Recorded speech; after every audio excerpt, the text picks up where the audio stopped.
കുറച്ച് നാളുകളായിട്ട് കരുതുന്നതായിരുന്നു കൊട്ടാരക്കര ഗണപതി ക്ഷേത്രത്തിൽ പോകണമെന്ന്. രാവിലെ പൊടിയും തട്ടി നിന്നപ്പം ഈ ഒരു മൊമെൻറ്റിൽ തന്നെ തീരുമാനിച്ചു. കൃത്യം 6 മണിക്ക് തന്നെ കട്ടപ്പനയിൽ നിന്നും ബസ് കയറി. ഏകദേശം 9:30 നമ്മൾ കൊട്ടാരക്കര എത്തി. ഇവിടെ എത്തിയപ്പോൾ ആളുകൾ വലിയ പ്ലോട്ടുകളൊക്കെ അഴിച്ചു മാറ്റുന്നു. അങ്ങനെ അന്വേഷിച്ചപ്പോഴാണ് മനസ്സിലായത് കഴിഞ്ഞ ദിവസം ഉത്സവമായിരുന്നു. രാവിലെ 10 മണി ആ സമയത്ത് തന്നെ ഇവിടെ നല്ല ചൂടാണ്.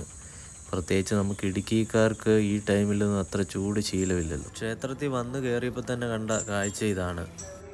ഇതൊക്കെ നമുക്ക് എത്ര മണിക്കൂർ വേണേലും നോക്കിയിരുന്നാലും മടുക്കില്ല.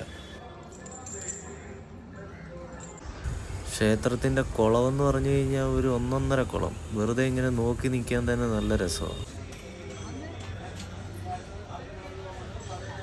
ഇവിടെ എത്തിയപ്പോഴാണ് ഞാനത് മനസ്സിലാക്കിയത്. ശരിക്കും ഇത് മഹാദേവൻ്റെ ക്ഷേത്രമാണ്. ഉപദേവനാണ് ഗണപതി. ക്ഷേത്രത്തിൽ ഇന്ന് എന്തായാലും വലിയ തിരക്കൊന്നുമില്ലായിരുന്നു.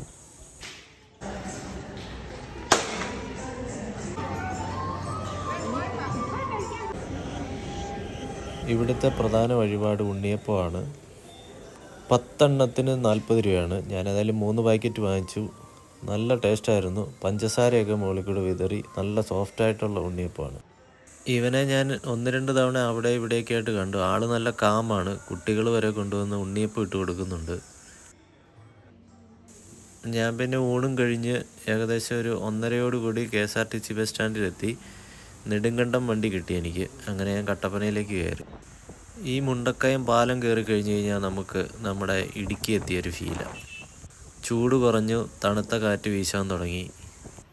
6 മണിയോടുകൂടി നമ്മൾ കട്ടപ്പനയിലെത്തി.